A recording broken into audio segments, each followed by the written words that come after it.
जय हिंद दोस्तों, आप सभी का स्वागत है आपके अपने YouTube चैनल ज्ञान ग्लोबल स्टडी में। आज हम लोग साइंस के कुछ इंपॉर्टेंट क्वेश्चन के बारे में देखेंगे। देखिए, जो फर्स्ट क्वेश्चन है कि हर्ट्ज है। हर्ट्ज क्या मापने की इकाई है, मतलब यूनिट क्या है। तो इसमें चार ऑप्शन है, इनमें से कोई एक सही होगा। फर्स्ट ऑप्शन है तरंग की स्पष्टता। सेकेंड ऑप्शन है तरंग दैर्ध्य, जिसे वेवलेंथ कहते हैं। ठीक, जिसे वेवलेंथ कहा जाता है। तरंग की तीव्रता इंटेंसिटी होता है। तरंग की आवृत्ति जिसे फ्रीक्वेंसी कहा जाता है। अब देखिए, जो फर्स्ट ऑप्शन तो होगा नहीं, तरंग की स्पष्टता। ठीक, अब देखिए सेकेंड ऑप्शन तरंग दैर्ध्य दिया। तरंग दैर्ध्य होता क्या है? ठीक, देखिए यहां से ये तरंग दैर्ध्य।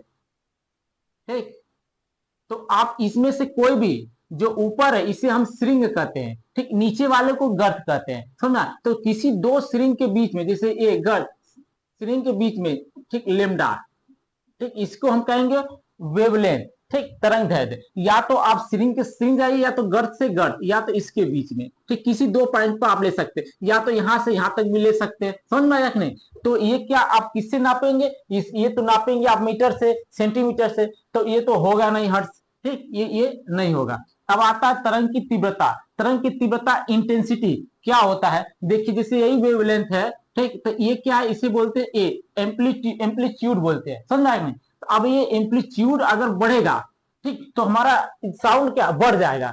एम्पलीट्यूड कम होगा तो साउंड कम हो जाएगा। तो इंटेंसिटी जो होता है, तीव्रता, ये तो साउंड को बढ़ाता और घटाने का काम करता है। वो किस पर डिपेंड करता है? एम्पलीट्यूड पर डिपेंड करता है। ठीक, यहां से लेकर यहां तक होता है। अब ये बढ़ेगा तो आवाज बढ़ जाएगा, तो उस हिसाब से ये भी नहीं होगा। अब आएगा फोर्थ ऑप्शन तरंग की आवृत्ति। यही ऑप्शन सही है। देखिए, तरंग की आवृत्ति क्या होती है? जैसे यहां से लेकर यहां तक। ठीक, तो इसमें आवृत्तियों की जितनी संख्या अधिक रहेगी, समझ में आया कि नहीं? जितनी संख्या अधिक रहेगी आवृत्ति, जिसे फ्रीक्वेंसी कहा जाता है। समझ में आया? इसे फ्रीक्वेंसी कहा जाता है। ठीक, इसे हम यन से या तो हम एफ से दिखाते हैं। अब तब हमारा जो साउंड होता है वो बहुत मिठास हो जाता है। जिससे गर्ल्स है, गर्ल्स में फ्रीक्वेंसी की संख्या ज्यादा होती, जिस कारण से उनका आवाज मधुर होता है। वो भजन कीर्तन गाते तो सुनने में अच्छा लगता है, सॉन्ग वगैरह हुआ। आदमी क्या है, आदमियों का क्या है, पुरुष क्या है कि उसमें फ्रीक्वेंसी की संख्या कम होती है, इसलिए आदमी का आवाज जो होता है थोड़ा कर्कश होता है, सुनने में अजीब सा लगता है। समझ में आया? तो फ्रीक्वेंसी होता है एफ इक्वल टू 1 टी हो जाता है। ये टी क्या है? टाइम पीरियड है। समझा? तो हर्ट्ज जो है वो फ्रीक्वेंसी का मात्रक है। यही आपका हर्ट्ज, इसी को लिखते हैं हर्ट्ज लिखते हैं। समझ में आया कि नहीं? तो फ्रीक्वेंसी का मात्रक तो प्रति क्या, ये क्या टाइम पीरियड है, प्रति सेकेंड भी हो सकता है। समझ में आया कि नहीं? तो आप इसे लिख भी सकते हैं, या तो प्रति सेकेंड। ठीक, प्रति सेकेंड। ठीक, ये भी मात्रक हो जाएगा और ये भी मात्रक हो जाएगा, दो मात्रक हो जाएगा। ठीक, ये वाला ऑप्शन सही है। अब हम लोग सेकेंड क्वेश्चन चलते हैं। देखिए, दिया है कि विद्युत की इकाई क्या है? Unit of electricity. ठीक, यूनिट ऑफ इलेक्ट्रिसिटी जो हमारे घरों में इलेक्ट्रिक सप्लाई है उसी की बात हो रही है। ठीक, उसी को इलेक्ट्रिक कहते हैं। अब देखिए, पहला ऑप्शन एम्पियर है, सेकेंड ऑप्शन ओम है, थर्ड ऑप्शन वोल्ट है, फोर्थ ऑप्शन कूलम है। ठीक, अब इसमें देखिए, जो कूलम होता है ये चार्ज का मात्रक होता है। समझ नहीं? जो कूलम है ये चार्ज का मात्रक है। ठीक, जिसे हम आवेश कहते हैं। आवेश कहते हैं। आवेश Q equal to I T भी होता है। ठीक, अब Q equal to I T होता है। अब भी जब ओम्स लॉस करेंगे तो भी इक्वल टू आई आर भी रख सकते हैं, तो इसके स्थान पर भी रख सकते हैं। तो कई ठो मात्रक इसका बनता है। ठीक, तो इसका कूलम होता है। तो ये किसका मात्रक है? ये आवेश का मात्रक। ठीक, तो ये तो होगा नहीं। अब देखिए, जो से क्या थर्ड है, वोल्ट है। ठीक, तो भी इक्वल टू का, जिसे विभवांतर कहा जाता है। समझे? तो भी इक्वल टू क्या हो जाता है? डब्ल्यू बाई क्यू हो जाता है। ये क्या है? एनर्जी है। ठीक, एनर्जी का यूनिट क्या होगा? जूल होगा। ठीक, तो जूल प्रति कुलाम हो गया। समझना? तो इसका वोल्ट का मतलब जूल प्रति कुलाम होगा, तो ये भी नहीं होगा। ठीक, अब देखिए ओम्स। ओम्स ला क्या होता है कि इसको देखिए v equal to I R लिखते हैं। ठीक, ओम्स ला। अब ओम्स ला होता क्या है? जैसे कोई ये चालक है, समझना? ये कोई चालक है। अब इन चालक के सिरों के सिरों पर बहने वाली विभवांतर। ठीक, चालक के सिरों पर बहने वाली विभवांतर। ये चालक कैसा होना चाहिए? यह कंडक्टर होना चाहिए, नॉन कंडक्टर नहीं, जिसमें आसानी से करंट प्रवाहित हो सके। समझ आए? जैसे सोना चांदी क्या हुआ, एल्यूमिनियम, ये सब का इसमें करंट बहुत आसानी से प्रवाहित होता है। ठीक, तो इसके सिरों पर विभवांतर और इसमें बहने वाली धारा।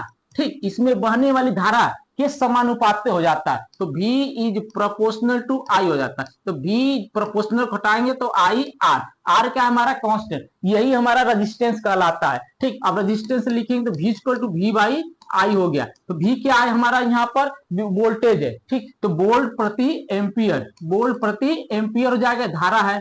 ठीक, समझ में आया नहीं, ये धारा हो गया। तो रेजिस्टेंस का मात्रक धारा। अब इसी का मात्रक ओम भी होता है, इसको सिंबल इस प्रकार से दिखाते हैं, समझ में आया नहीं, इस प्रकार से। तो इसका कई मात्रक होता है, एक आप वोल्ट प्रति एम्पियर भी लिख सकते हैं, ओम भी लिख सकते हैं। ठीक, देखिए ये सब वैज्ञानिक नेम होता है, जिस पर उन्हीं के नाम पर जो उसके बारे में डेवलप करते हैं, रिसर्च करते हैं, ठीक, उसके बारे में एक्सप्लेन करते हैं, उन्हीं के नाम पर रख दिया जाता है। ठीक, तो उस हिसाब से ये भी नहीं होगा। अब देखिए विद्युत धारा का ये एम्पियर हो जाएगा। ठीक, ये क्या, इसमें भी एम्पियर रखे आई का। ठीक, ये क्या धारा इलेक्ट्रिसिटी का मात्रक एम्पियर हो जाएगा। अब देखिए यहां से भी कन्वर्ट करेंगे, Q बाई टी हो जाएगा। तो Q क्या है, ये आवेश है। ठीक, तो कूलम, कूलम प्रति सेकेंड, तो धारा का मात्रक कूलम प्रति सेकेंड भी हो जाएगा, कूलम प्रति सेकेंड, ये भी मात्रक होगा और आपका एम्पियर भी मात्रक होगा। समझ में आएगा।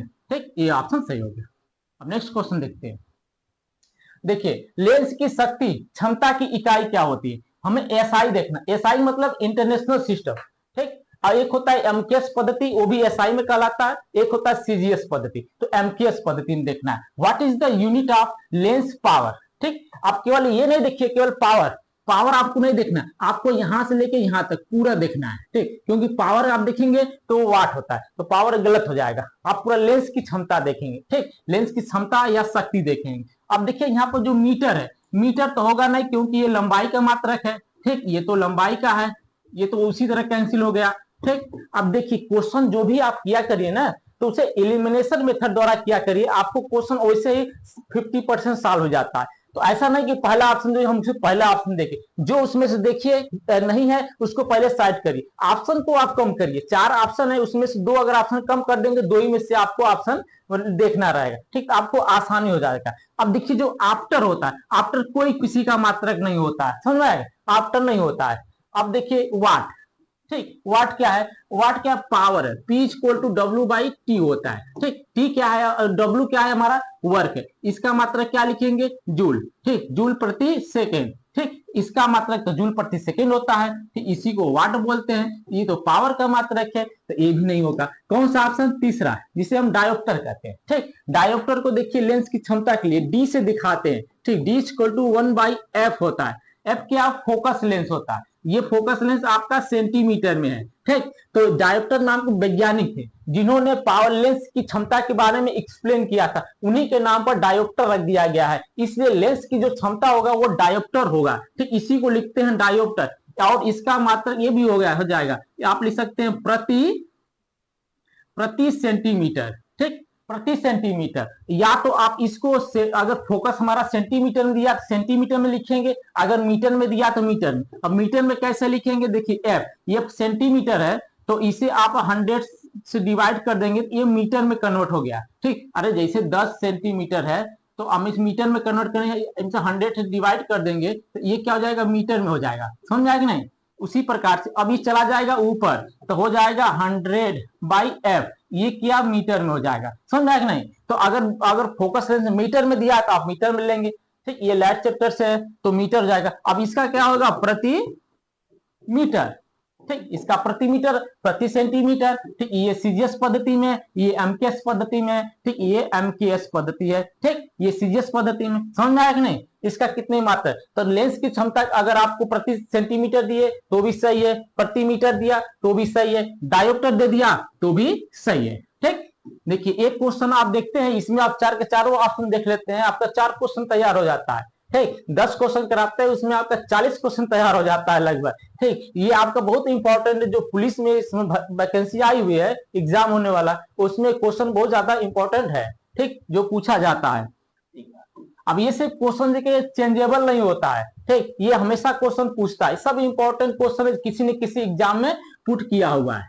ठीक, अब देखिए डेसिबल किसे नापने के लिए प्रयोग में लाया जाता है। अब नापने लिखे या मापने लिखे सब एक ही चीज होता है, समझा कि नहीं, एक ही चीज होता है। अब देखिए व्हाट इज द डेसिबल। ठीक, यहां पर डेसिबल रहेगा। ठीक, डेसिबल यूज्ड टू मेजर। ठीक, तो हमें डेसिबल मापने किस मापने में प्रयोग किया जाता है। अब देखिए यहाँ पर दिया है क्या, एयर। आप एयर तो वैसे ही देख रहे हैं कि एयर क्या, एयर से आप डेसिबल नापेंगे, नहीं नापेंगे। ये तो ऑप्शन पहले क्रॉस कर दीजिए। हीमोग्लोबिन होता है, हीमोग्लोबिन हमारे ब्लड में पाया जाता है, जो ऑक्सीजन को ले जाने का काम करता है, जिस कारण से हमें एनर्जी मिलता है, सेल तक पहुंचाता है। समझ में आया कि नहीं। तो ये आपको बायोलॉजी में हम भी पढ़ाएंगे डिटेल में, तो ये तो होगा नहीं, इससे रिलेटेड है। ठीक, ये फिजिक्स है तो बायोलॉजी से रिलेटेड कैसे हो जाए, तो ये तो होगा नहीं। अब जब दो ऑप्शन नहीं है तो आल वाला ऑप्शन भी गलत हो जाएगा। समझ में, आल का मतलब सभी होना चाहिए। तो बचा कौन सा आपका, आपका साउंड बचा। ठीक, तो एलिमिनेशन मेथड से करेंगे आपको बहुत आसान हो जाता है। समझ में आया। ठीक, तो इसका डेसिबल साउंड हो जाता है। साउंड किससे मापा जाता है, डेसिबल से। अब डेसिबल का एक मेजरमेंट होता है कि 45 डेसिबल तक हम लोग बहुत आसानी से सुन लेते हैं, हमारा डैमेज नहीं होता है, आग का नाच सुनने में अच्छा लगता है। उससे अधिक जैसे डीजे वगैरह बजता है तो वो 100 डेसिबल 110 डेसिबल, जिससे बहुत काफी दिक्कत होती है, उससे हार्ट अटैक भी आने की संभावना है। आज की डेट में जो डीजे वगैरह लगा रहा है, ठीक, ये बहुत आपके लिए खतरा है, क्योंकि इसी के कारण हार्ट अटैक बहुत तेज हो रहा है, क्योंकि हम लोगों का फूड प्रोडक्ट जो है अच्छा नहीं है, खान पान ये सब चीज अच्छा नहीं है, ठीक, रहन सहन। तो आपका फर्स्ट ऑप्शन सही हो गया। नेक्स्ट क्वेश्चन देखते हैं। नेक्स्ट क्वेश्चन है, एम्पियर क्या नापने की यूनिट है। ठीक, what is the unit of measurement of ampere. ये क्वेश्चन पीछे भी आया था। ठीक, एम्पियर, एम्पियर से क्या मापेंगे। अब देखिए जो पावर है, पावर को तो होगा नहीं, पी इक्वल टू होता है। ठीक, इसका तो वाट होता है, ये तो होगा नहीं, इसका तो यूनिट वाट होता है। ठीक, तो पी इक्वल टू होता है डब्ल्यू बाई टी होता है। वर्क है तो जूल प्रति सेकेंड, तो ये जूल प्रति सेकेंड भी अगर पावर का मात्रक दे दिया तो भी सही है। ठीक, तो दो आप वाट भी लिखिए, जूल प्रति सेकेंड लिखिए। समझ में आया कि नहीं। ठीक, तो ये तो होगा नहीं ऑप्शन। अब देखिए रजिस्टेंस हो गया, प्रतिरोध। तो प्रतिरोध क्या होगा, अभी निकाले उधर से ओम्स लॉ से, V equal to I R होता है, इसका एक मात्रक ओम होता है। ठीक, इसको सिंबल इस प्रकार से दिखाते हैं। समझ में आया कि नहीं, ओम होता है इस प्रकार से, इस प्रकार से होता है। अब इसको रेजिस्टेंस को V बाई आई कर देंगे, इक्वल टू R कर देंगे, ये क्या हो जाएगा आपका, ये वोल्ट हो जाएगा, वोल्ट प्रति एम्पियर। ठीक, वोल्ट प्रति एम्पियर, तो वोल्ट प्रति एम्पियर भी मात्रक होगा, इसका ये मात्रक होगा, तो ये रेजिस्टेंस होगा नहीं, ये ओम का है। ठीक, आप देखिए voltage V equal to W by T होता है। ठीक, V equal to W by Q हो जाता है। क्यू ये क्या एनर्जी है, तो जूल प्रति कूलाम हो जाएगा। तो ये क्या विभवांतर का है, वोल्ट, वोल्टेज का विभवांतर जूल प्रति कूलाम भी होगा। ठीक, वो होगा नहीं। बचा क्या आपका एम्पियर। तो एम्पियर में क्या हो गया आपका, करंट। करंट किसका है, एम्पियर। एम्पी करंट का मात्रा क्या है, एम्पियर है। ठीक, एम्पियर में मापा जाता है, जो आपके घरों में सप्लाई वगैरह दिया जाता है। ठीक, बढ़ते हैं नेक्स्ट क्वेश्चन। देखिए कौन सी सदिश राशि नहीं है। ठीक, पहले आप ये समझ लीजिए कि पहले सदिश राशि अदिश राशि, एक होता है स्केलर क्वांटिटी, ठीक, एक होता है वेक्टर क्वांटिटी। ठीक, जो स्केलर क्वांटिटी होता है इसमें मैग्नीट्यूड के साथ, मैग्नीट्यूड की आवश्यकता केवल पड़ती है, डायरेक्शन की नहीं। ठीक, मैग्नीट्यूड की आवश्यकता होती है, डायरेक्शन की नहीं आवश्यकता पड़ती है। ठीक, डायरेक्शन की नहीं आवश्यकता। और इसमें क्या है आपका मैग्नीट्यूड, जिसे परिमाण कहते हैं, मैग्नीट्यूड की आवश्यकता पड़ती है और डायरेक्शन दोनों की आवश्यकता पड़ती है। समझ में आया। अब जो वेक्टर क्वांटिटी होता है, ये आप और स्केलर क्वांटिटी, जिसे हम सदिश राशि कहते हैं, इसे अदिश राशि कहते हैं। समझ में, अदिश राशि कहते हैं। अब इसमें जो इसमें आएगा, जैसे इसको कम देख लीजिए, जैसे धारा हुआ, ठीक, जिसे करंट, करंट आपका स्केलर क्वांटिटी है। अगर इसी जगह आपका धारा घनत्व दे दिया तो ये आपका वेक्टर क्वांटिटी, क्योंकि धारा घनत्व में आपको मैग्नीट्यूड के परिमाण के साथ साथ दिशा की आवश्यकता होती है। ठीक, अब जैसे इसमें आपका आ जाएगा वेट, माने भार, भार भार क्या वेक्टर क्वांटिटी है। अब इसमें आ जाएगा द्रव्यमान, जिसे हम मास कहते हैं। ठीक, द्रव्यमान क्या है आपका, स्केलर क्वांटिटी। इसमें क्या दिया है, ठीक, बोला है सदिश राशि नहीं है, इसका मतलब तीन इसमें सदिश राशि होगा, एक एक एक अदिश राशि होगा। इसका मतलब तीन सदिश राशि है, जो नहीं दिया हुआ अदिश राशि हो जाएगा। ठीक, तो कौन क्या है, ये क्या है, ये सदिश राशि नहीं है, ये आपका सदिश राशि नहीं है। कौन सा है, ये अदिश राशि है। समझ में, ये स्केलर क्वांटिटी है, स्केलर क्वांटिटी है। समझ में आया। अब देखिए, अब इसमें क्या आ जाएगा, आपका ये आ जाएगा वेक्टर क्वांटिटी में संवेग आ जाएगा, वेग आ जाएगा, कोणीय संवेग आ जाएगा, और आपका टेम्परेचर जिसे हम ताप कहते हैं, ताप इसमें आएगा जिसे टेम्परेचर कहा जाता है। अगर टेम्परेचर ग्रेडियंट ताप प्रवणता पूछे, ठीक, ताप प्रवणता पूछे तब इसमें आ जाएगा। ठीक, अब इसमें मोमेंट ऑफ इनर्शिया आ जाएगा जिसे जड़त्व आघूर्ण कहते हैं, समझा। मोमेंट ऑफ इनर्शिया हो जाता है जिसे जड़त्व आघूर्ण कहा जाता है, समझा कि नहीं। ये सब आ जाएगा इसमें। ठीक, अब इस वाले में क्या जाएगा, आपका लंबाई, ठीक, लंबाई, दूरी, समय, समय, चाल, क्षेत्रफल, ठीक, एरिया, वॉल्यूम, ठीक, इस वाले में आ जाएगा सब, वर्क, ठीक, वर्क, एनर्जी, सब इसमें आ जाएगा, समझ रहे हैं। तो आप समझ गए। अब देखिए, तो ये सब क्या, ये आपका वेक्टर क्वांटिटी है। वेक्टर क्वांटिटी यहां भी लिखे और यहां पे भी लिखे, ठीक। और आप अगर और अच्छे समझना चाहते हैं तो डिटेल वीडियो आपको स्केलर और वेक्टर क्वांटिटी बनाया गया, जो एकदम एक्सप्लेन करके बनाया गया है, जो वो आप अगर वीडियो आप देख लेते हैं तो आपको स्केलर और वेक्टर क्वांटिटी का दोबारा देखने की जरूरत नहीं पड़ेगा। ठीक, बढ़ते हैं नेक्स्ट क्वेश्चन की ओर।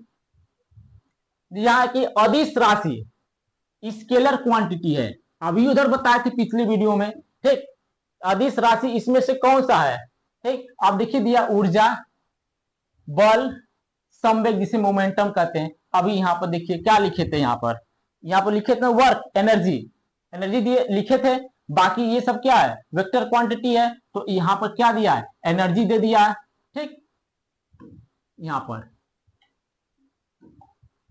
ठीक एनर्जी दिया, एनर्जी क्या हमारा है, ये स्केलर क्वांटिटी, यही हमारा सही हो जाएगा। जो बल आघूर्ण है जिसे टार्क्यू बोला जाता है, समझ आए, जिसे tau equal to F into D लिखते, इसे tau equal to F into D लिखते। डी क्या है, आपका फोर्स है, ठीक। ये क्या है, डिस्प्लेसमेंट, दूरी होता है, ठीक, जहां से रोटेट करता है, समझा कि नहीं। ये नहीं होगा। अब संवेग क्या होता है, संवेग को हम पी से दिखाते हैं, समझ में आया, संवेग को हम पी से दिखाते हैं। P equal to M V होता है, वी ये क्या है, ये मास होता है, ठीक, ये वेलोसिटी होता है, समझ, मास इंटू वेलोसिटी होता है। तो ये हो जाएगा, मोमेंट का होता है, ये भी नहीं होगा। जब इसमें से एक दो ऑप्शन गलत है, एक ऑप्शन सही है, तो ऑल ऑप्शन होने के कोई चांसेस ही नहीं है, ठीक। बढ़ते हैं नेक्स्ट क्वेश्चन। दिया कि सदिश राशि वेक्टर क्वांटिटी कौन सा है, ठीक, वेक्टर क्वांटिटी कौन सा है, ठीक। आप देखिए दाब दिया, प्रेशर, संवेग, ऊर्जा और कार्य दिया, समझ में आया नहीं। तो ये जो आपका कार्य क्या है, स्केलर क्वांटिटी है, ठीक, स्केलर क्वांटिटी है, ठीक। और ऊर्जा भी क्या है, स्केलर क्वांटिटी है, ठीक। अभी वेग क्या बताएं, वेग वेक्टर क्वांटिटी है, वेग वेक्टर क्वांटिटी है, यही आपका सही हो जाएगा। जो दाब है आपका स्केलर क्वांटिटी है, ठीक, दाब स्केलर क्वांटिटी आपका, ठीक, पीछे भी आप बताए थे, ठीक। ये ऑप्शन सही हो जाएगा। आप वो वाला वीडियो देख लेंगे तो आपको एक ही जगह सभी जगह मिल जाएगा, उसमें प्रेशर भी लिखा है, सब कुछ जितने आता सब कुछ उसमें लिखा हुआ है, ठीक। अब देखिए नेक्स्ट क्वेश्चन हम लोग बढ़ते हैं। नेक्स्ट क्वेश्चन दिया है, कौन सा व्युत्पन्न परिमाण नहीं है, ठीक, ये आपको ध्यान देना है, कौन सा व्युत्पन्न परिमाण नहीं है, विच डेरिवेटिव इज नॉट क्वांटिटी, ठीक। पहला ऑप्शन दिया है डेंसिटी, सेकेंड ऑप्शन मास, थर्ड ऑप्शन वॉल्यूम और फोर्थ ऑप्शन स्पीड दिया है, ठीक। अब इसमें दिया कौन सा नहीं है, पहले हम समझ लेते हैं फंडामेंटल यूनिट, ठीक, जिसे फंडामेंटल यूनिट कहते हैं, फंडामेंटल क्वांटिटी, जिसे मूल मात्रक कहा जाता है, ठीक। जो मूल मात्रक होता है वो 7 होता है, जिसमें जिसमें आपका आ जाता है लंबाई, समय, ताप, ठीक, और धारा, और ताप धारा, और ज्योति तीव्रता, ज्योति तीव्रता, ठीक, और इसमें मास, द्रव्यमान, ठीक, और उसके बाद आ जाता है पदार्थ की मात्रा, मोल, ठीक। ये क्या 1 2 3 4 5 6 7 7, यही आपका क्या है, फंडामेंटल यूनिट, जिसे मूल मात्रक कहते हैं, ठीक। और मूल मात्रक की सहायता से जो बनाया जाता है उसे व्युत्पन्न मात्रक कहते हैं, समझा, उसकी सहायता से। अब देखिए इनकी सहायता से क्या बनाया जाता है, जैसे चाल है, चाल को लिखते हैं स्पीड, स्पीड इक्वल टू क्या हो जाएगा, distance upon time, distance upon time हो गया, ठीक। अब देखिए डिस्टेंस क्या है, मूल मात्रक है, समय क्या मूल मात्रक है, ठीक।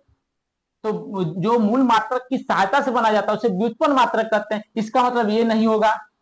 अब आयतन क्या होता है, जिसे वॉल्यूम कहते हैं, इसमें हो जाता है लंबाई चौड़ाई इंटू ऊंचाई। ठीक, अब इसमें भी क्या है, लंबाई क्या है, आपका मूल मात्रक है, चौड़ाई है लेकिन नापेंगे लंबाई से, ये भी मूल मात्रक है, ऊंचाई भी क्या है, लंबाई है, उसे नापेंगे मूल मात्रक सहायता से, तो ये भी क्या है, इसे क्या नहीं होगा, क्योंकि ये मूल मात्रक की सहायता से बन रहा है। सर समझ में आया। अब देखिए घनत्व, घनत्व होता है रो, द्रव्यमान अपान आयतन, ठीक, जिसे मास कहते हैं, मास अपान वॉल्यूम होता है। ठीक, मास क्या है, आपका मूल मात्रक है, मूल मात्रक है, द्रव्यमान को मास कहते हैं। और वॉल्यूम आयतन, आयतन आपका क्या, जिसमें लंबाई चौड़ाई ऊंचाई आता है, तो लंबाई को भी नापेंगे, ऊंचाई को भी, चौड़ाई को भी किससे नापेंगे, लंबाई से नापेंगे। ठीक, तो इसमें दो यूज हो रहा है, तो इसका मतलब ये भी नहीं होगा। आपका केवल मास, मास देखिए क्या है कि कौन सा व्युत्पन्न मात्रक नहीं है, इसका मतलब तीन व्युत्पन्न मात्रक है, एक आपका फंडामेंटल यूनिट है जिसे मूल मात्रक कहते हैं, तो आपका यही आपका मूल मात्रक है। ठीक, यही आपका सही हो जाएगा, क्योंकि देखिए यहाँ पर मास है।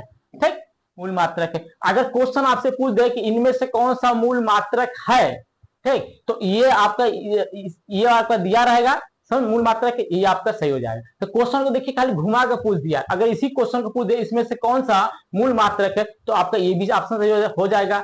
इसमें पूछा कि कौन सा व्युत्पन्न परिमाण नहीं है, इसका मतलब ये वाला नहीं है, बाकी तीन ठो है। समझ में आया? तो क्वेश्चन आपको किसी तरह से भी घुमाकर दे सकता है, हो सकता है इसमें से चार ऑप्शन जो दे दे आपका, एक लंबाई दे दे, एक समय दे दे, और उसके बाद ताप दे दे, तीन ताप दे दे। ठीक, और चौथा ऑप्शन में आपको ये आयतन दे दे। ठीक, यहाँ पर आयतन लिख दे, आयतन, आयतन बोले कि इसमें से कौन सा व्युत्पन्न मात्रक है या व्युत्पन्न परिमाण है, तो आपका ये वाला ऑप्शन सही हो जाएगा, ये चार गलत हो जाएगा। तो क्वेश्चन को आप देखिए, क्वेश्चन किस प्रकार से घुमाकर पूछता है। तो आई होप आपको अच्छे से समझ में आ गया होगा। मिलते हैं नेक्स्ट वीडियो में। जय हिंद।